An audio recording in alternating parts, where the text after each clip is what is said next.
Hey everyone, welcome back. This week we gave you hints like we always do, but as you can tell by the title, this is Mrs. Doubtfire. We will add some interesting things to the feed and the Facebook group this week just because this movie elicits a lot of reactions. On one hand, of course, it's the lovable story of a deadbeat dad who loses his job, gets divorced, dresses up like a woman, and tries to violate a judge's order to get back in the family house, which he's not allowed to do. It's also the story of a madman who tries to kill, I guess, great British sex icon Pierce Brosnan, pre-James Bond. And it's also a tiny man who tries to ruin the lives of 3 children. So it's all of those things. Also, not only will I post the official trailer to the Facebook group, and I also have found an amazing horror movie trailer that has been posted on YouTube. So I will share that with you as well. Just a few little things. We have so much coming down the pipe, so please subscribe to Dude Letter's Facebook group, Myopia's Facebook group, the Twitter, all those kinds of things, because we are growing by leaps and bounds.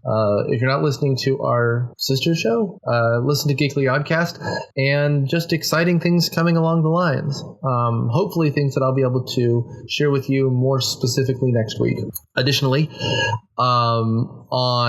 if you are around, in 2 weeks' time, on September 7th, I will be performing a live show with Cineprov at the Plaza Theater on Ponce de Leon in Atlanta. So, Atlanta people, please come out. It will be good to see you in person, and I'll be glad to shake your hand and meet all of you who are fans of the podcast. So this week on Myopia Defend Your Childhood, we learn, so many horrible things about Robin Williams, but also that Mara Wilson was, I got nothing good, guys. He has the line drive-by fruiting, so I guess you can live with that.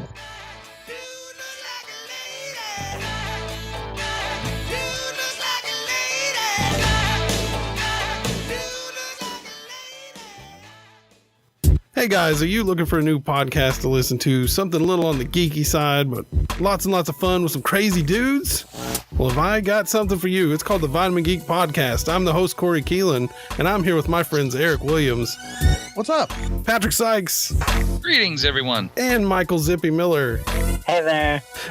We're going to talk about all kinds of stuff. Horror movies, science fiction. We love Star Wars. Who doesn't love Star Wars? If you don't like Star Wars, get the hell off of here. Check us out, man. Vitamin Geek Podcast right here on the ESO Network. It's all part of the plan.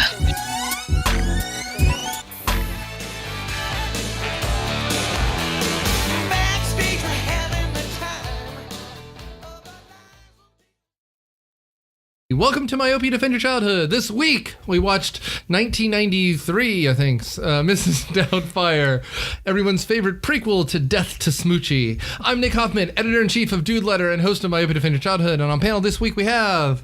Erin. Matt. Abby Normal. Scott. Cool. So, I'm Mrs. Doubtfire. hello! I'm just going to go into a Monty Python character. Hello! So...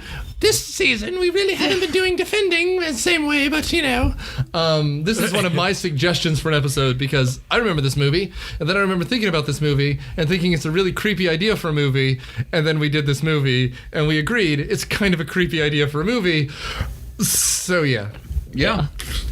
Okay, we're done. Wrap it up, and... But yeah, who wants to give me a plot synopsis of this kind of film? I got it. Good. Preeny, take it. So... no, I got this. It's okay. So Robin Williams is a partially successful voice actor, and he loves his children. So much so that even though his wife forbids his son from having a birthday party, he throws him a birthday party anyway, but includes like farm animals and kids jumping on furniture and all sorts of terrible stuff. So the wife comes home early from work, prompted by a call from their concerned neighbor, and comes home to like police at the door, and kids are jumping around, and it's terrible, as I said. And they get a divorce. So, Robin Williams decides that he loves his children so much that he wants to dress up in drag and be their nanny. It's the Breaking Bad school of logic. You know, we make fun of Daniel's plot synopsis sometimes, but it's not easy, especially with a movie like this, is it? I feel Your like wife is divorcing you and taking your kids. What do? A, get a job. B, be a good dad. C, dress up in drag as a 60-year-old English woman and be a maid. I thought that was pretty concise. Pretty good. I thought so too. It was It spot just on. like called out the logic of this It was movie. spot really good. on. Yep. Yeah, and there's some details. We'll get to those. I mean, I don't know what else just needed to be said. First of all, a concerned neighbor was sweeping bunnies away from her house, and I feel like if I was confronted with bunnies, my first instinct would not be to sweep bunnies. That's just me, though. What about like the flock of ducks? And She wasn't concerned about the ducks. She was only sweeping bunnies, which I feel like the producers were like, let's just hammer home that she's crazy. All of those animals would not have fit in their small van. Where was Bob? Was he keeping track of these animals because they were in the road? There was a pony. To be fair, when the There were cops showed up, multiple ponies. There was a pony in the house. when the cops showed up, Bob was gone. Bob has been to this rodeo before. Bob is in federal pen right now. Also, I would not bring chickens to a child's birthday party. And this is a 12-year-old boy. Yeah. It should be noted. You know what? I was hopeful at the time that like maybe he loved farm animals, but it never came up in the rest of the movie. I was like, maybe he loves farm animals And and it was he wanted gonna be a farm Zoo, animal the party. documentary? Yeah, but no, he just had a bunch of farm animals. It's almost like the main character was a narcissistic asshole who just thought everyone wanted to have fun his way all the time. Oh, it's one of those gifts. Oh, I know all about those. It's one of the, I know, you'll love it. No, trust me, this is going to be great. I'm doing a Farm podcast, animals. guys. It's going to be so much fun. Farm animals. Well, there you go, right there. I can't top that. I think the rabbits weren't related. If you were Bob and someone was hitting your rabbits with a broom, you would have responded. I think the rabbit was just part of the thing. Bob was nowhere to be found. Bob did cops- not care about the safety of his animals. To clarify, Bob was the name on the side of the trailer that all of the farm animals arrived in, but you never met Bob, and there were just so many animals. It was also in shittier paint. It was like petting zoo from Bob. And it's just Yeah. like as though Bob had kidnapped a petting zoo. He was letting the children have silly string inside the house, which no parent ever allows. Ever. Well, and this is also after Robin Williams has been fired. Let's not forget that part, because when he wasn't fired. He walked out. well, okay, so either way, he's not getting paid, right? And so Correct. nothing like spending a whole bunch of money on a kid's birthday after you don't have a job.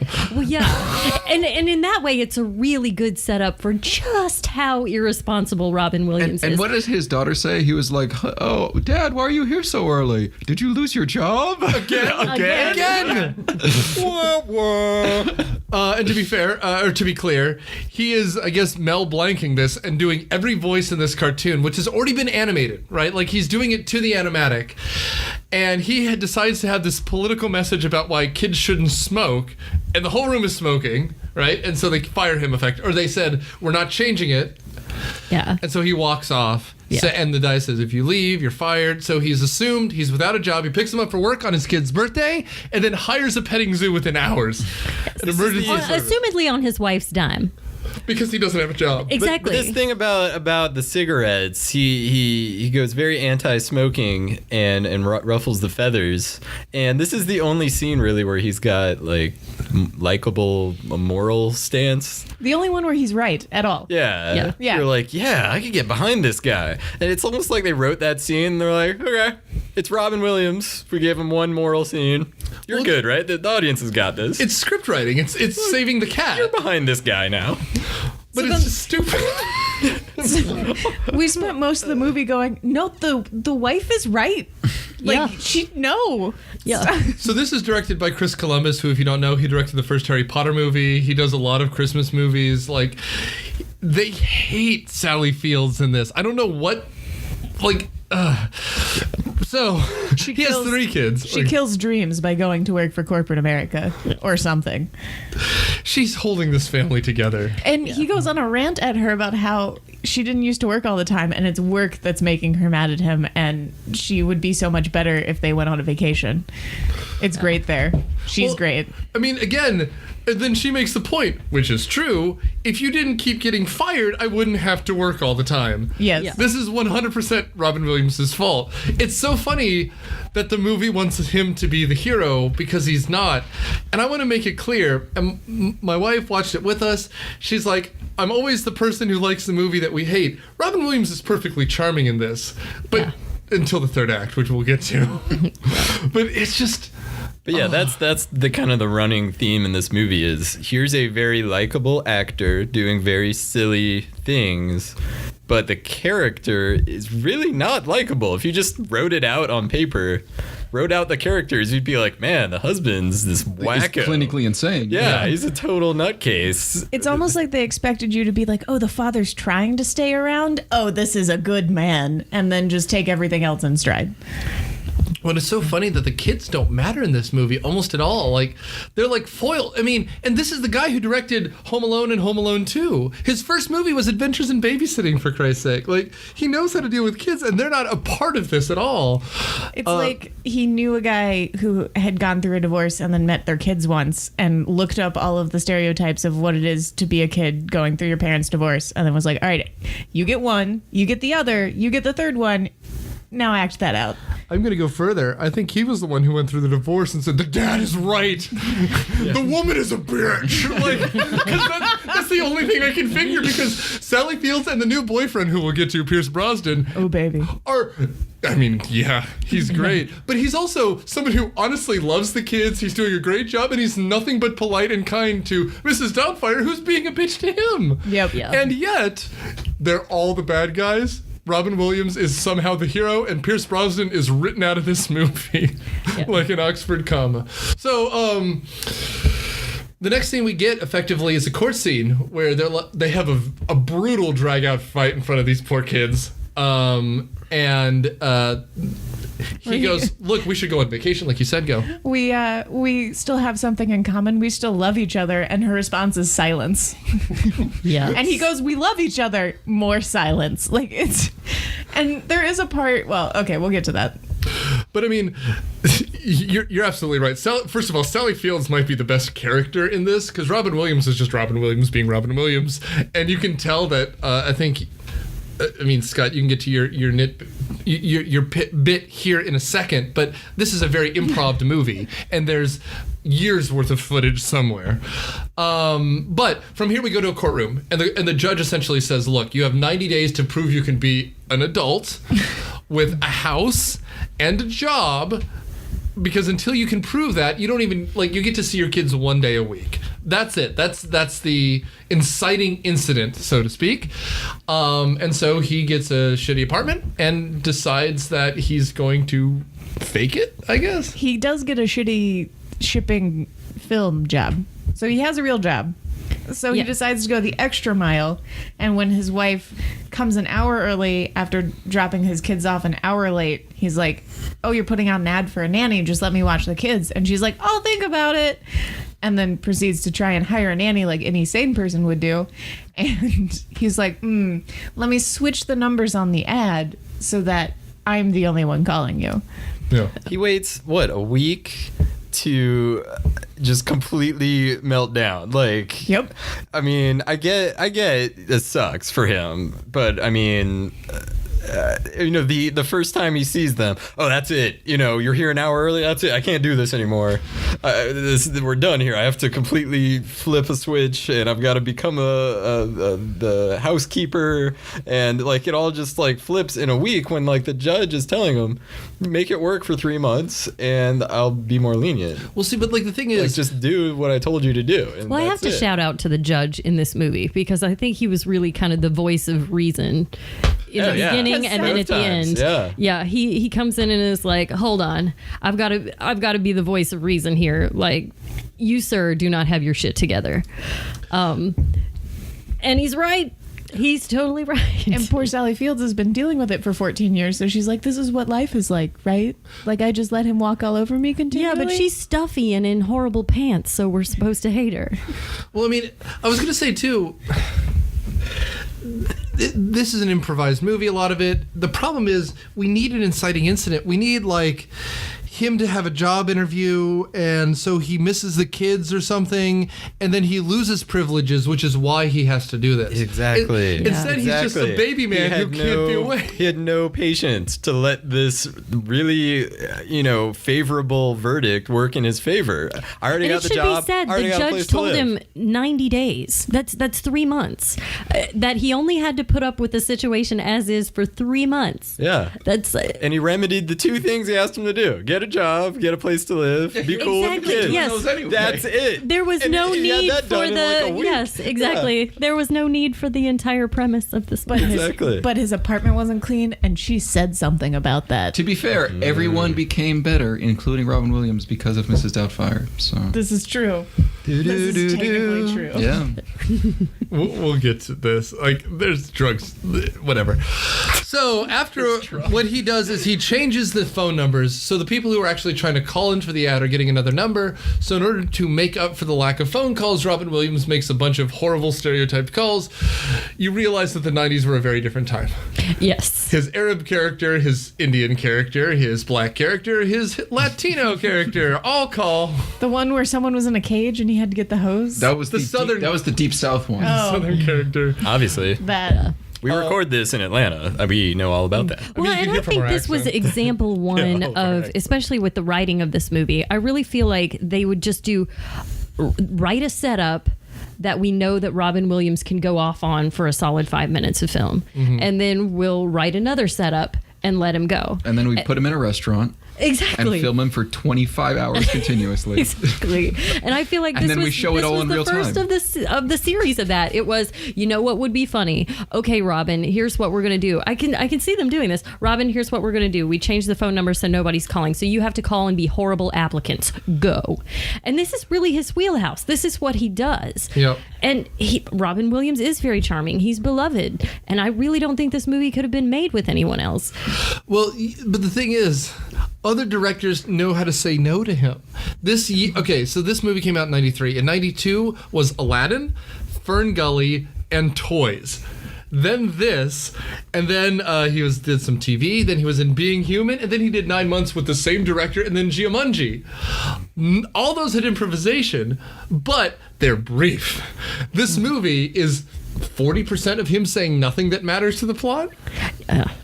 Which actually serves the plot, because Sally Field, towards the end, I think, talks all about how he never is serious. He can't talk about anything serious. Well, it's not funny makes the audience tired. Yeah. And in making the audience tired, you understand what Sally Field was going through the whole time. Exactly. I don't think that was the intention. It wasn't. Maybe it was, because I think we're onto this. I think we're onto what this movie's really trying to be about.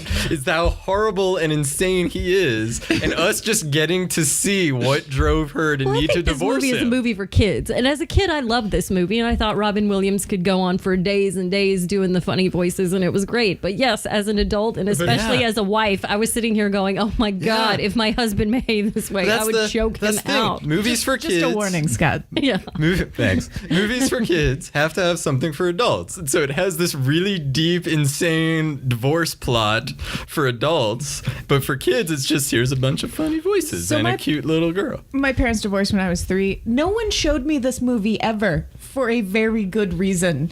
The whole setup and then every passive aggressive comment ever was just painful. Like, I feel like there's a way to do a movie about divorce for kids, and it's maybe spending more than 2 seconds on, oh no, it's not your fault, you're allowed to have birthdays. Like, it was very painful. It was everything that's not great about how divorces are approached by two insane people. Agreed. Yeah, my parents divorced when I was a teenager. I was in high school, and some of this was painful to watch because it was.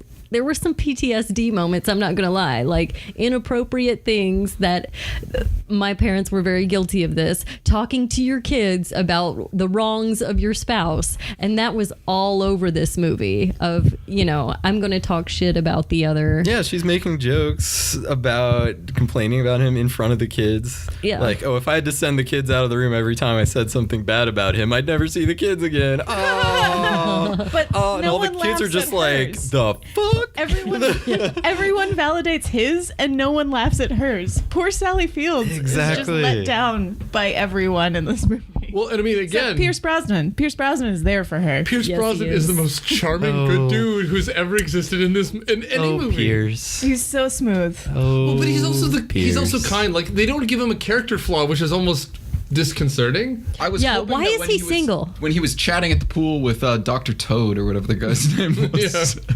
Bartender's Dr. That like Toad. he would have had some flaw, like some one bad thing that he said about her. And that's or the totally kids or the set up family. to come out that yeah, way. but there was nothing. Like, oh, hey, bro. Thought you didn't hang out with chicks with kids. Flawless Pierce Brosnan impression. And Pierce Brosnan's like, I really love the kids. I think I'm turning a corner. This is a very important moment in my life. And he's like, that's cool, bro. I'll talk to you later, bro. And then Robin Williams is an asshole. Yeah, then he throws an orange at him. And the line is a drive-by fruiting. Yes. Also leering at a girl in a bathing suit, and she's like, "No, thank you." Oh please." God, how uncomfortable was that?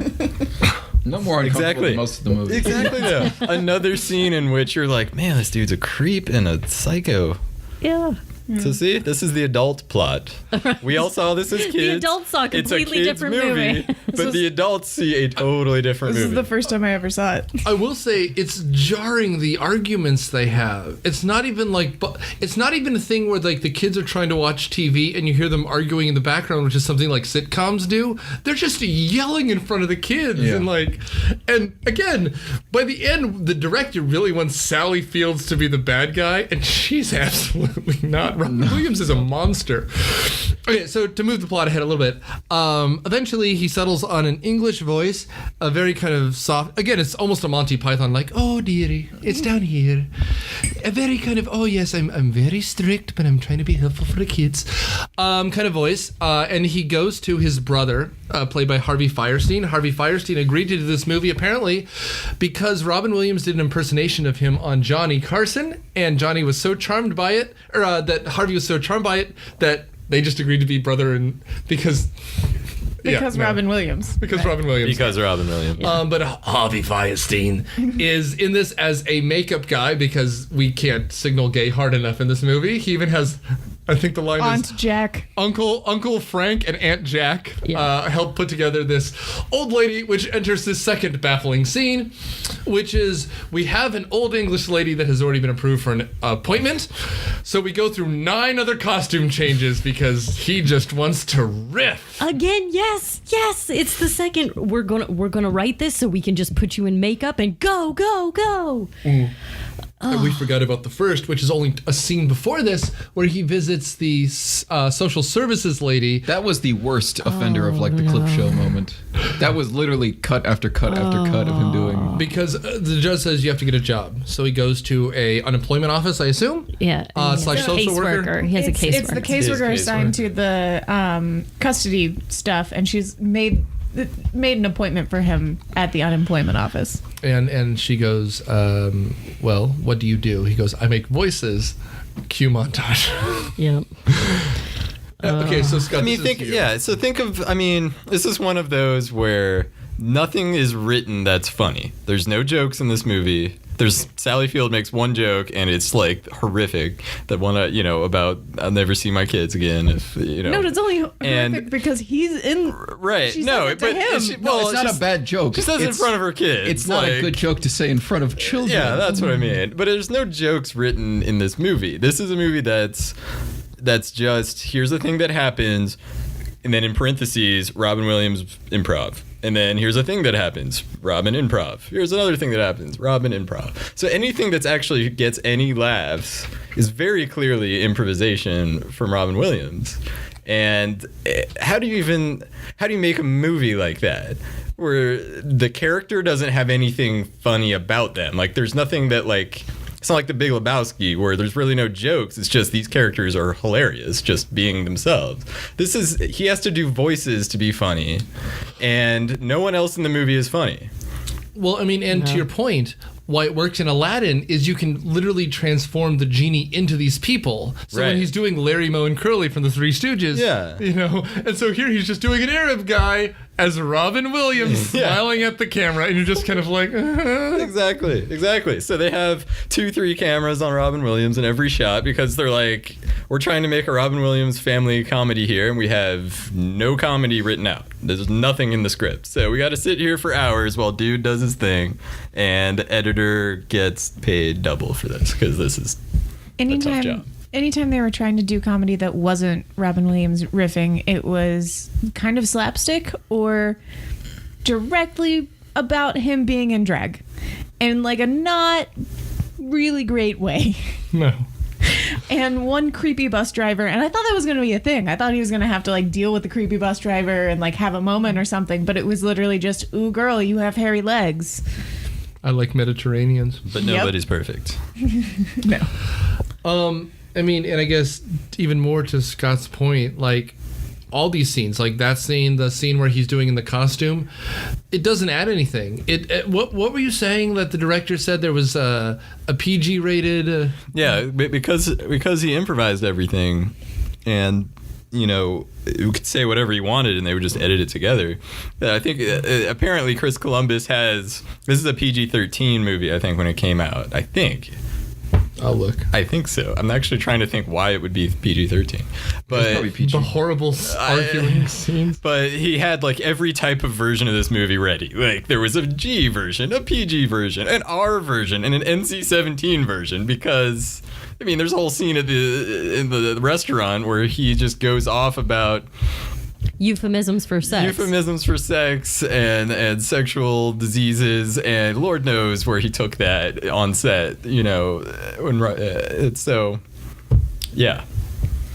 Let me look I'm looking at IMDb Pran's Guide, which is where horrible people describe things. Nothing. I can't even. A man dresses up as a woman to be Mrs. Doubtfire. Oh. That's under the guidance section. Under sex and nudity.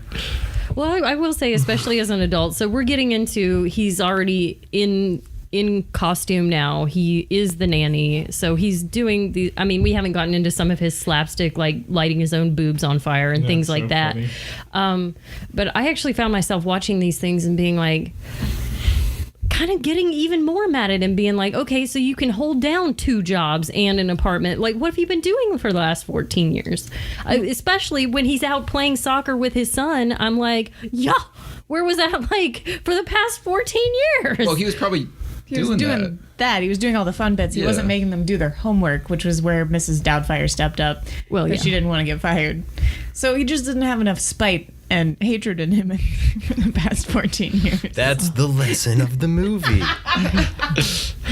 Just slowly kill your spouse from the inside. Spite and vengeance is a motivating factor for some people to get your life together. Yeah, I mean, it's like really from here, it's that's what it is. It's we settle on this old English, like, kind of stereotypical nanny costume, and Robin Williams shows up at the door, charms everyone, and then becomes the nanny. And then learns all of the things that he should have known at this age as an adult person being. And they're like, oh, she's just so great. Everything is so great. It's almost like we had that guy that I used to be married to, but like, not just the fun dad, also doing the things that dad should do. Huh, this is nice. And then the mom starts dating, and it goes downhill from there. Well, I mean, it's also funny because Sally Fields reviews this movie for us, and we didn't even realize it. At first, it was funny, and then it stopped being funny. Because that's just Robin Williams. That's when he's asking, as Mrs. Doubtfire, how he was in bed. Oh. Nothing's better than when a woman says you're funny in bed. It was just okay. It was just okay, dearie? Yeah, just okay. And so we get introduced to Pierce Brosnan, who's come back into her life. So smooth. Yeah. From somewhere. Where did they know each other from? They never really tell us together or something. Back in the day. Yeah. Back in the day. Yeah. And now he's bought an old vintage home, and he wants to make it into a bed and breakfast, right? Bastard. Yes. Right? No? He's What are we supposed to think? I don't understand. No, we're supposed to think bastard, but he's so smooth that initially you're like, there's something has to be wrong with him. He's going to use her. He's just too beautiful. What is going on here? Yeah, he's too beautiful and too kind. He must be some sort of necrophiliac bank robber or something. There's British spy. Yeah. There we go. It needs a citizenship scam. That's it. No, but the thing is, it doesn't turn into literally anything. At the end, Robin Williams should be like, he's a good dude. He's not even in He's the epilogue. just a nice guy. He's not even Yeah. in the last scene for the epilogue. There's no like he puts his arm around her and they watch the TV show at the end. Yeah. Like there's no. He chokes on a shrimp and that's it. Yep. You know. We're done with dies. him. Before that, He died. Off screen, he dies. so before Allergic that, reaction. we set up that he has a nice car. He has a nice place because they go to a nice pool. He's nice to the kids. He's genuinely interested in the kids as human beings. He's genuinely interested in her and not pressuring her for sex. He gets her a really nice bracelet for her birthday. Yeah, he doesn't takes her even to do her the man favorite talk restaurant. thing, right? Like his buddy's like, "Hey, why? Like, look at those young women. What about that?" And he goes, "No, I'm in love with this woman, and I like her kids." He's just a good dude. He does a glorious dive off a diving board. Girl, His tummy doesn't look like Robin Williams. which Matilda the told us children so. say. Per the Matilda child. Yeah, Matilda told us so. That's, And she that's wouldn't it. lie. Everyone should love Pierce Brosnan in this movie. We do. Yeah. We do. I think we all As adults, do. we are all charmed by Pierce Brosnan. Both in this movie and outside of the movie. Oh yeah. Oh, and do you think when they made this movie, they would have thought that 20, 30 years later, people would walk away really rooting for Sally Field and Pierce Brosnan instead of like, I think this even is a supposed to be. I would watch that sequel. This is supposed to It's be a called Robin Death to Williams Smoochie. It vehicle. exists. And Mrs. Doubtfire is being a complete bitch. And he's just like, I'll put up with this because you seem to like her, I guess. I would love it if he just started showing up drunk, because he's kind of an alcoholic in this movie. Almost every scene where he's not with the kids, he's drinking. And at the last scene, he's even on his couch just drinking a beer, still half dressed like Mrs. Doubtfire halfway through this movie. To be fair, Yeah, at he's the working pool, two he's jobs like at this 3 point. beers in. Oh, yeah. no complaints. But for like, they're setting up that he's an alcoholic early on. By the time at the end of the movie, he drinks a glass of wine and 5 doubles of whiskey. Four double scotches, yeah. But I There was were going so many somewhere. things in this movie that it set up and would have been a better plot. Well, they Or just at least don't. There more was no sense. structure. Like they had a very vague outline, and it just happened. I think there's an edit of this movie that came out first, and they're like, that Robin Williams is like not a good guy, and he's like, I'm gonna fix this, and they edit out a bunch of stuff because there's a lot of cuts too. Like it just feels like they That's really. exactly what I was just thinking is the reverse. Like how easy it would be to edit this movie in such a way where it comes off like the way we're reading it. You just take out all of his improv montages, you know, the different costumes and the different phone calls and stuff. Take all of that out of the movie, and it's just, you know, him interacting with them in drag and drinking and being weird and stuff. I mean, that's what the movie is. Like, all the rest is to distract you from the plot and the story and the characters, all that improv. So you take that out, and it's like, you know, 45-minute movie. But And the epilogue is Sally Fields writing a self-help book about how to realize when you need to leave a relationship. yeah. Or he's in a mental asylum at the end, like the judge wants that him would to be good. Yeah. Makes the epilogue make more sense. They're just talking to kids that aren't there. Yes, you should be doing your homework. To that point. I'd watch that movie. To get to the epilogue, we have to sit through the restaurant scene. Yeah, there's a drive-by fruiting, and then we end up going to a dinner for Sally Field's birthday. It is the dumbest setup in the world. It's a closed-door farce. It's just like, what's gonna happen next? It's an episode of Three's Company. Is what it is. He Go double ahead. books. Robin Williams double books. So he's going, of course, the same restaurant the same night. In He's a going very to avoidable double booking situation. absolutely 100% avoidable, even though the writers tried their damnedest to make it come off as not completely avoidable situation. But so he has 2 meetings, same restaurant, same night. One as Mrs. Doubtfire for his ex-wife's birthday with Pierce Brosnan and the beautiful bracelet. And the other one with this studio exec who wants to hear his ideas about a children's show. So obviously you cancel on being the third wheel on the date with your ex-wife in drag, and you go to the damn business meeting. But no, that's not what Robin Williams did. And we all had to sit through about 25 minutes of Was it only 25 minutes? I can't I emphasize felt how long this is. every minute.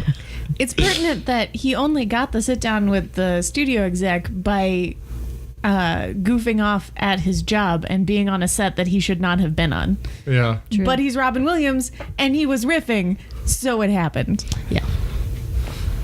I realized I know this guy from the Dudley Do-Right movie. I'm sorry. boy. Yeah. So he's insulting the guy, and he's like, "You're kind of funny, almost, Robin Williams. Almost funny for kids." Hey, you're kind of funny. Funnier- Kids would like funny. Funnier than the guy that puts kids to sleep. You know, I keep phrasing things that way. Putting And I kids to sleep. apologize. It's really boring, so the kids fall asleep. You're the On one who that keeps note- murdering children. He Kids does. don't like murder. They like He funny. does try to murder Pierce Brosnan. Yeah. Yes. So after this double booking, they're at a fancy restaurant called Bridge, which I'm not even gonna get to why we all thought that was a stupid title. And it's Sally Field's birthday. After telling her that wearing the black dress would make her look like a whore Literally In front of her daughters. in Yeah. front of her daughters. And on the other side, we have this, I guess, pitch. It's a show pitch. He's pitching of a kid's show. Yeah. And then half an hour happens. This is literally a 30-minute scene. It's the where he entire try- Act 3, right? Where he tries to murder Pierce Brosnan. Yep. I would like to see this redone as a single shot. Oh my god. Oh my god. Oh my god. Blew my mind. Robin Williams is desperately tearing off. Oh my god. Just like this floating camera like kind of goes and hangs out around the bathroom. And Well, does stands anyone around. know how long it took in real people life to get Robin Williams in this prosthesis? Because sped they're up. just- They They filmed sped up all the that prosthesis shot. parts and then all of the not prosthesis parts. Oh, I mean, I'm sure. Well, right, yeah, but that's kind of what I was saying. Is did it take him like 6 hours to get into this? Because that's how the Oh, scene like is on even more set? unbelievable. Yeah. Is that he can go in the bathroom and Superman change from a 60-year-old woman in prosthetics to Oh, yeah. Robin It Williams. would've taken They him literally all speed day. up the film. Yes. Oh yes, they did. Yes. It's like 1960s like superhero undercutting the film. It's crazy. And it's still a half-hour scene. It's He changes what, 4 times, 5 times? I can't emphasize. Something like that. Also, they should do the Kubrick thing of like switching out the fake alcohol with real alcohol. So he's like literally getting drunker as he's trying to put on. Probably did. Like it's this scene, man. Okay. The Yeah. studio exec gets him drunk, so it gets harder for him to remember what he should be in at which table. Mm-hmm. And And then he's losing coordination too. Like when he first comes back as Mrs. Doubtfire, he falls out of the chair. Yeah. And then Pierce Brosnan orders jambalaya without the pepper because he's allergic. So he goes in the kitchen and dumps pepper all over the jambalaya, which somehow got mixed in. I don't know how that happened, but that's fine. And then Pierce Brosnan is so surprised by the pepper that he starts choking on a shrimp, and this is when it all goes downhill. And it's again like we can't emphasize how we described a very funny scene that would be a God, if it were a Zucker movie, like a Zucker Abrams Zucker movie in the 90s, or an SNL skit, it could be fine because that's 7 to 10 minutes. This goes on and on and on and on and on and on and on. I mean, at least if this was like Airplane, there'd be tons of sight gags in the background. And there wouldn't be It a wouldn't changing go on scene. and on. He would go through the door and come immediately. You come back out through. immediately. Yep. And that would be the gag. And then like the mask. That did kind of happen once. Right, when the woman Walks was into the putting on her stall and almost lipstick. immediately walks out in the as a man again. But that's what the joke is, Yeah. right? But what should have happened Yeah, is what once. happened when he was in the kitchen and his bosoms caught fire. But like he should be trying to straighten his hair and then it falls off onto someone's tray as they're bringing out food and he has to try to grab it off as someone's going the other direction. All in one Yeah, because continuous nothing in take. this scene was actually funny. Exactly. Like when you think about Exactly. it, none of these interactions at the table with either group, his ex-wife or this exec, none of Or- it's actually funny. Pierce Brosnan, when he's telling him that his ex-wife has crabs and Oh God, so uncomfortable. any other number of things. She has crabs. He just kept going. So uncomfortable. That again speaks to the we're not going to write anything funny. It all hinges on what Robin can come up with on the spot. Pierce doesn't blink, man. He's a good dude. How long was he sitting there listening to that too? She has power tools. 7 hours. 7 hours. I'm sure He's he'll got a cardboard cutout. Yeah, here, go for it. It's real whiskey, Pierce. Just hang in there. Yeah. No, Chris Columbus We thought have it was no funny script as for hell. The mic guy was like, the guy operating the boom mic was slipping him actual alcohol. Chris Columbus was just like, keep going, buddy. I know you're a face, but we're going to keep you on screen for 12 hours today so Robin can riff. At least that old woman who was working the social worker, it was the back of her head. So Robin Williams stuck his face in a cake and we didn't bother to talk. We were right not to. That was a stupid fucking scene. Oh, Or he was trying to do the same thing. Same thing. Yeah. You know what this movie needed? Someone who was attracted to him as a woman. It tried. They It had that tried. with the The bus bus driver. He should have shown up. Like, it should have been like Leslie Nielsen following him throughout the movie. He Like, they kept also bumping booked an into appointment him. at that restaurant at the same time. Oh. Yeah. Right? But I mean, like, or And the social worker was there. It was a big mess. right, instead of the You're a bus man? driver, it was just an old guy that was on the same bus, but it turns out it's the business partner of the manager of the thing. So he has to like play along for longer. Like, that would have been great. Yeah, the social worker never shows up again. yeah. There's a lot of loose ends here. It's structured like a Marx Brothers movie, right? Where nothing has to pay off, but there just aren't that many jokes. Yeah, well, yeah. There's a bunch of loose ends that don't go anywhere. That don't have anything funny within them. So Half why the did they jokes happen? are actually the music cues.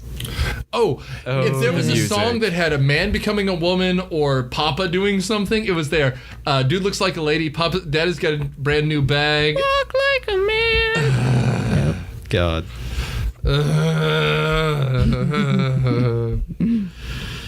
But we enjoyed it, right? It's longer than Star Wars, man. It's 130 minutes long. That was a long movie. It's not as long as Pirates of the Caribbean 3, though. So it's got that going for it. It's only 2 minutes longer than Pirates of the first one. The first one's like 2 hours and 10 minutes. Oh, yeah, but those movies get really long, man. Well, That's yes, what I'm but trying the to say. first one's the only one worth watching, as we said on the podcast, like a year and a half ago. I just don't know, man. This is one of those ones on the fence because not unlike Hook, which we all loved, but is kind of a weird, barely watchable movie if you didn't grow up loving it. I kind of enjoyed it. I'm interested to hear from you because you didn't grow up watching this movie. No. What God, do you- it was awful.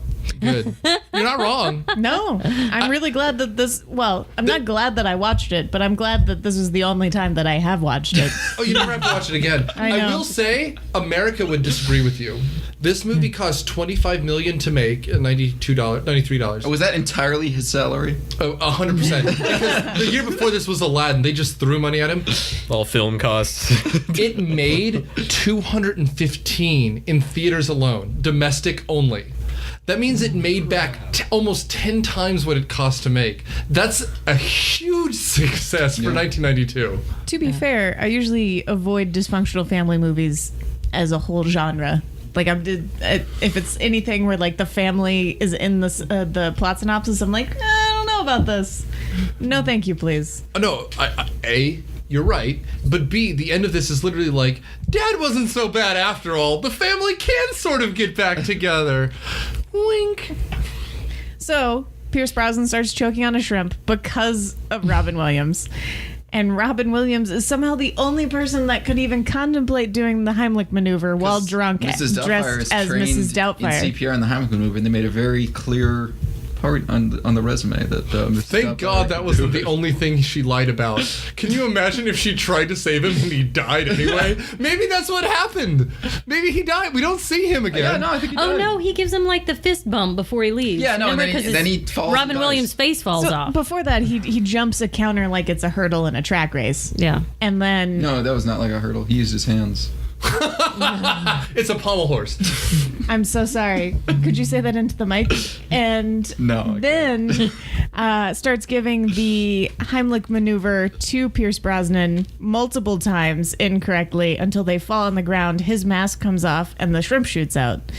And then Sally Fields responds like a very sane, very level-headed person to what just happened, and Pierce Brosnan kind of gives him like a thanks for Heimliching me, shakes his hand, and then leaves.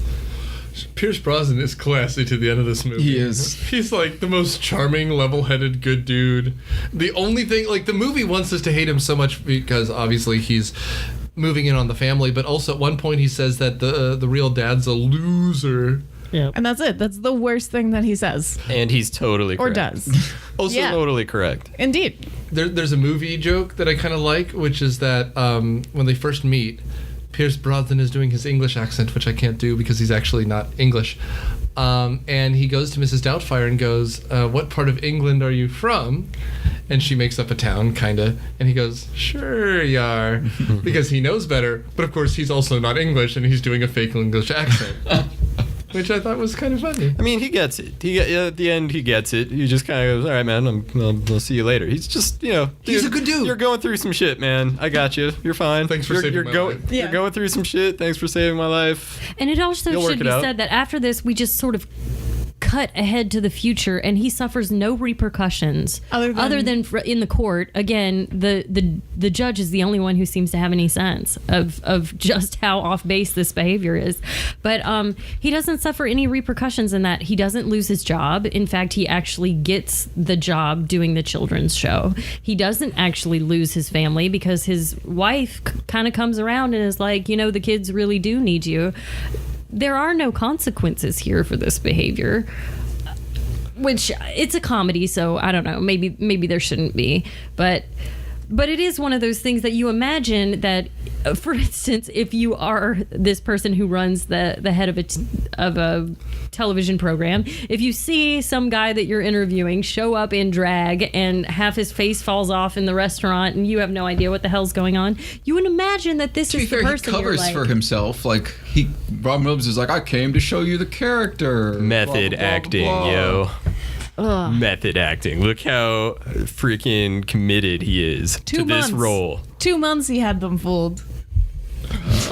You hire that dude. I wasn't gonna. You put a personal body man on him to follow him around because he's a crazy person, but he will make you money. You hire that dude. This is a man who just this is Brando. Pole vaulted or whatever he did. Pommelhorst? Like Pommelhorst. There you go. It's like a vault. Yeah. Heimlicked this dude. His face falls off. It's really disconcerting. That's just not who I would from promote. The exec's point of view, he sees him run across the restaurant and give the Heimlich and save a guy's life. Like, he's that's not also too bad. very drunk. Yeah, and they're both hammered. He's pretty sure none of this happened.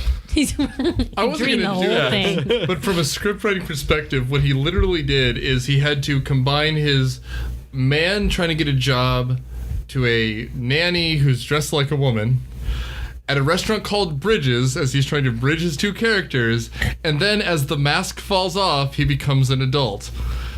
Because they're Heimlicking him and the mask falls off, at which point poor Mara Wilson's character loses her shit. Because we kind of glossed over this, but at one point Robin Williams, dressed as a woman, decides to lift up his dress to pee standing up rather than just sitting down like you do first thing in the morning when you're too tired to stand, which he could have done, or say lock the bathroom door. And so his son walks in with him peeing. He learns from that, by the way. He locks the bathroom door at the restaurant every time. Character development. Lessons. Character development. This is excellent character writing and continuity. 2 thumbs up to the continuity. I mean, absolutely. The save the cock moment. Which they also handle poorly because the son then goes to the eldest daughter who, by golly, is just trying to hold this family together by herself. Yeah. And she's like, okay, so I'm going to pick up this tennis racket and we're going to call 911. Both of them are yelling, call 911. And which is the right move. Then he says something in his real voice that their dad always says, and they're like, Dad. And the girl's like, okay, I'll give you a hug. It's cool that you've been hanging out with us, I guess. And then the son was like, I want to hug you when you're dressed like that. And then the scene is man over. Stuff. He says, yeah, I get it. Man stuff. There's a weird... But they never tell the youngest daughter. Right. And she wouldn't understand. They make this pact. Blow his cover. Yeah, she would tell. Yeah. She's 5. Yeah. So when his face falls off in the restaurant, little Matilda literally sees her nanny's face fall off. And her reaction is not, "Oh my God!" It's Dad? Yeah. Dad. Maybe he's pulled you. something like this before. She is not that surprised. That's This true. is Mission Impossible 2, where she's like, "Oh yeah, this mask thing happens all the time. Oh, yeah. It's not even a twist anymore." I didn't know what my dad really looked like till I was 4. Yeah. Man, if he wasn't so big, he could have been Simon Pegg's character in Mission Impossible 2, just like doing masks and shit. That's funny.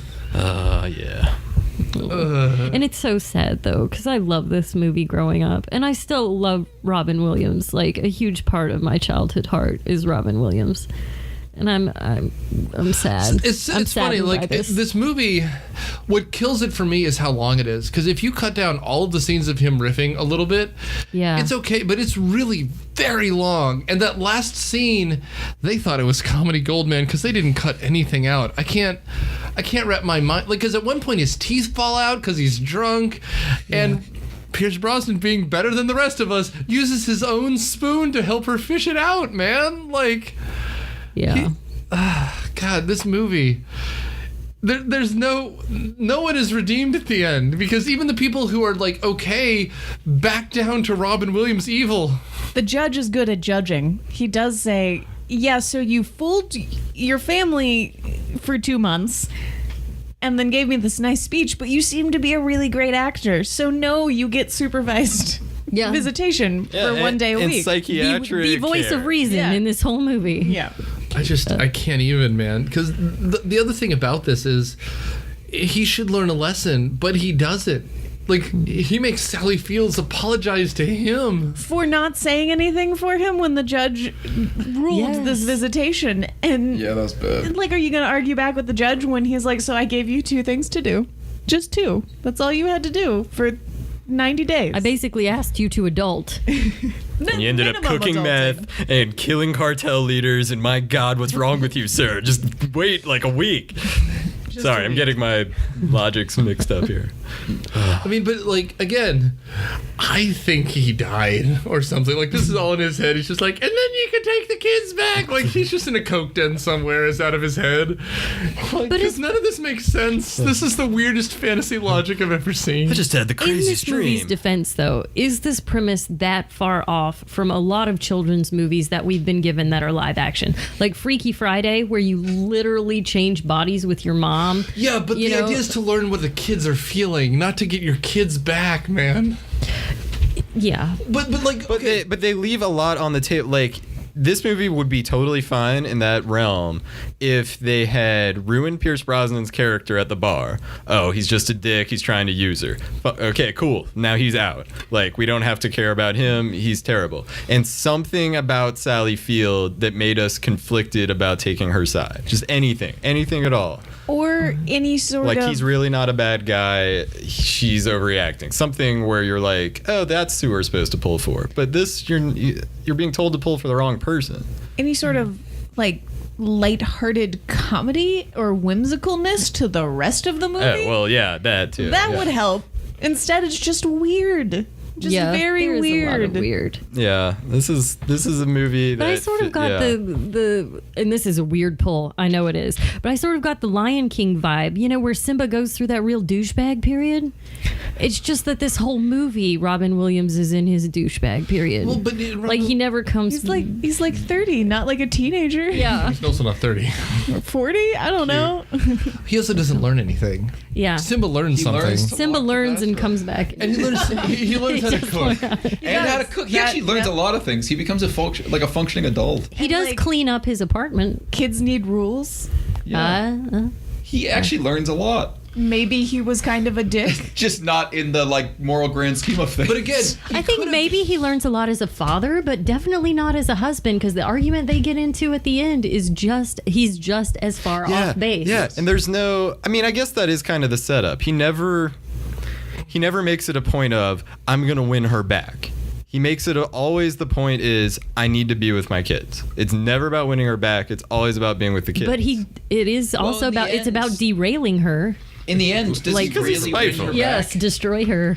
Well, he never wins her back. He never wins They're her back. still divorced. He's with the kids. That's what I mean. His whole thing is about the kids, and he doesn't have to become a better husband. He can be like, oh damn, That's where I fucked up. Well, it doesn't matter. I need to become a better dad because I'm no longer a husband. Like I'm just saying, like he's trying to become a better dad. That's all that matters to him. Well, I think in that they show that he has some successes there. Yeah. He gets his kids back and convinces her she's awful and ruins her relationship with Pierce Brosnan by telling him she has crabs. The hero wins. The hero wins. The hero's journey. We're just about out of time, guys. So we should go around the table. Erin, what do you think? I really wanted to like this movie because I love Robin Williams so much, but it was painful on rewatch. And even before we put the movie in, I did say, I was like, I seem to remember that the restaurant scene kind of difficult to muddle through. I had no idea.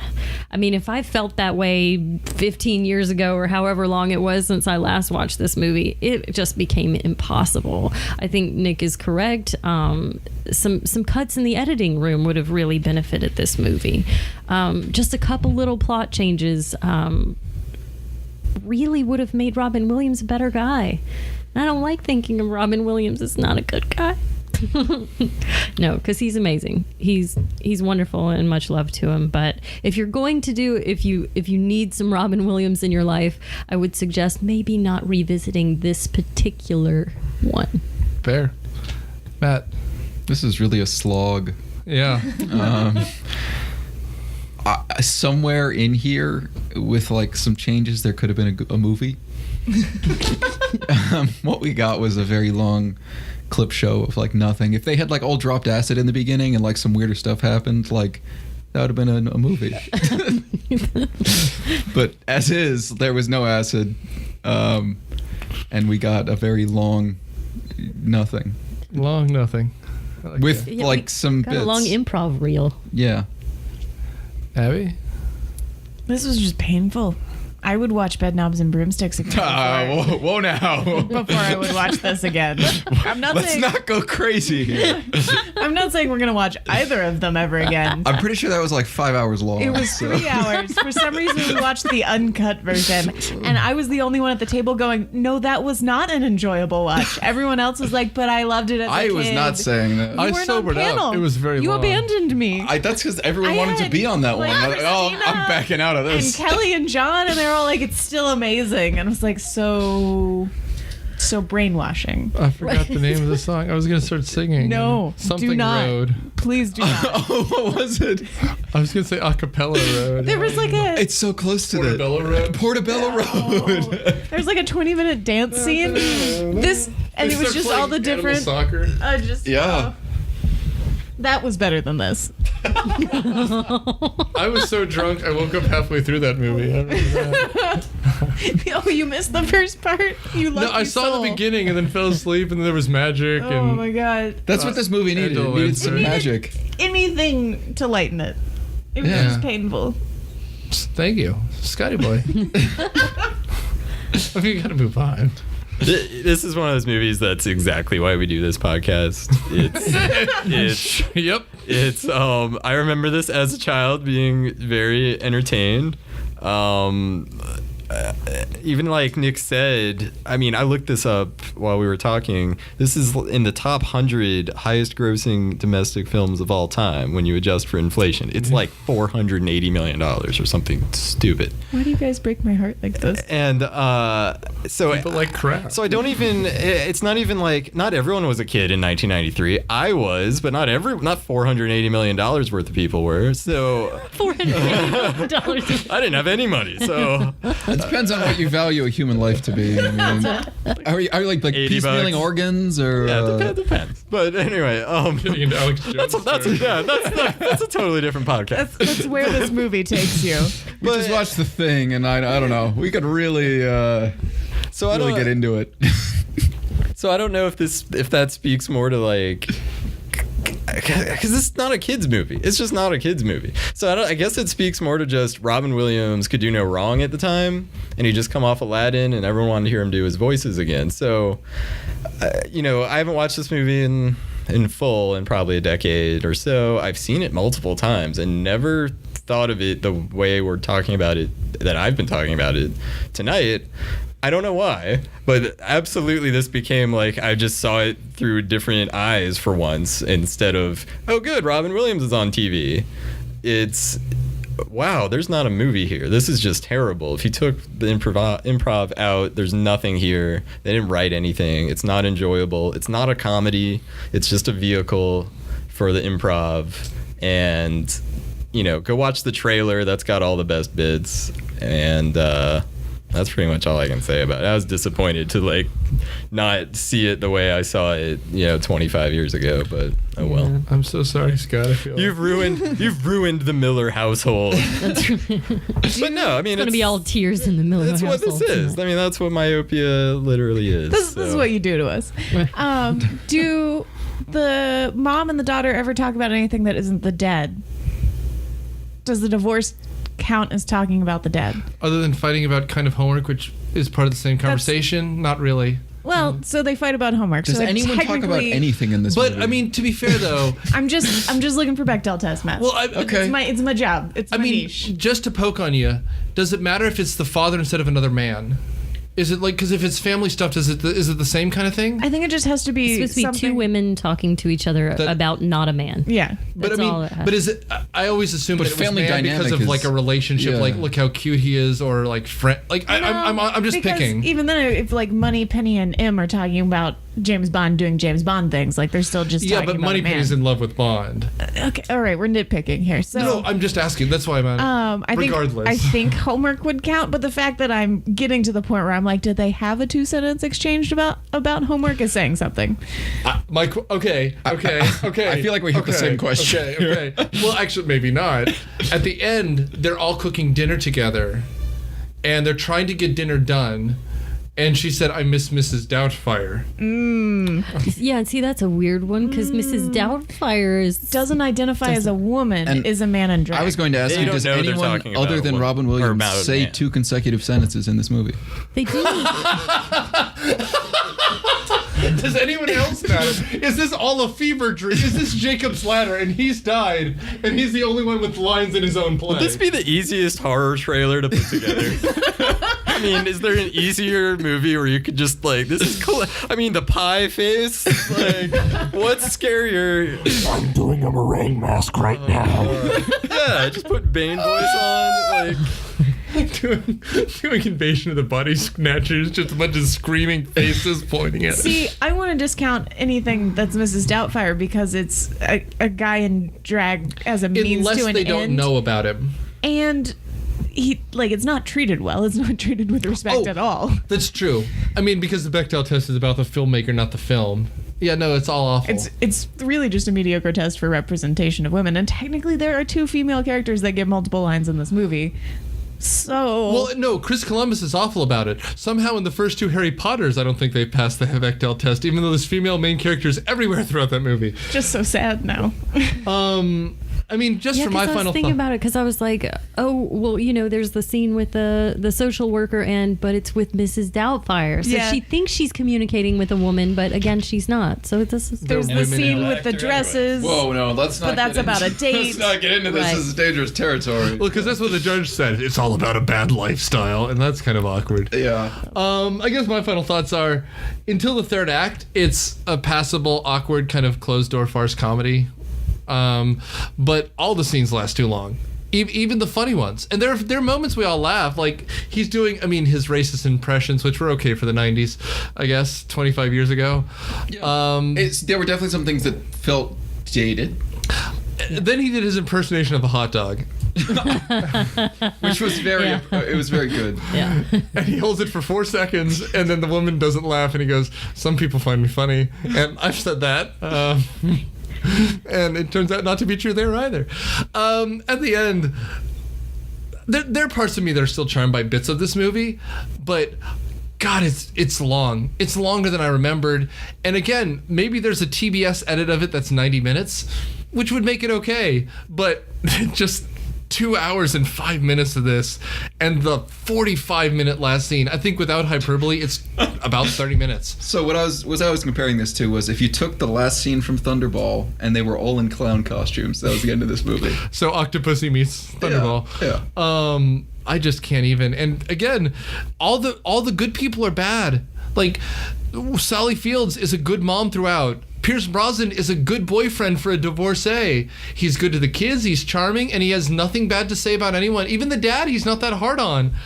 And we're supposed to hate him so much. Oof, that's hard. Anyway, are we supposed to identify with Robin Williams? Are we supposed to all be screw-ups and therefore identify with the screw-up? No, we're supposed to find him charming. I think honestly, we're supposed to find him funny, and funny equals charm, because that's the only charm he has. Because like the only thing he gets that's earnest is that speech at the very end where he's like, I plead insanity because I love my kids, and that's supposed to be good, but he hasn't earned it.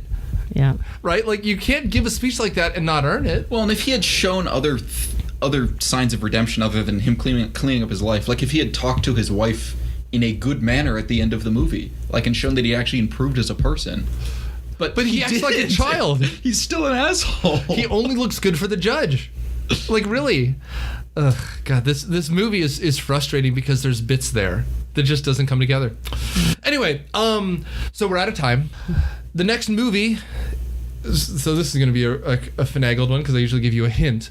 But next episode is a Myopia Mornings. And I already gave you the hint at the last Myopia Mornings, so I won't be that here. However, after that, we have our very last Bond movie. And then Mission Briefing goes away. We'll have a couple Mission Briefing only exclusive episodes that I'm working on with them now. And then our next episode, our hint for our next episode is a Jackie Chan movie. That is kind of how I film every single one of these episodes. I get it. Yeah, thank you. So tune in next week and every future week as I put another piece of your past on trial. Thanks, guys.